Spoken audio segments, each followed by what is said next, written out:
by name called Akban. I'm a dancer. Just lying down in my room, listening to music. One of my friends now called me. He had that it's free. I said, okay.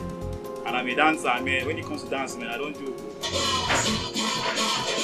I didn't put in my mind that I'll get that 3 years. I was like, let me just go and have fun. And the way I saw other contestants, they were like, cowbell coffee, is it go, stay? I was like, man, these guys ain't go, man.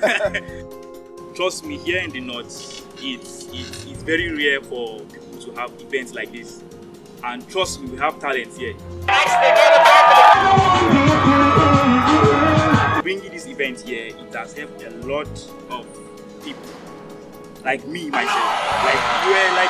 You guys know how the event went. It was, man, you saw talent, so it helped a lot of us. Yeah, really. Brings out the best in people.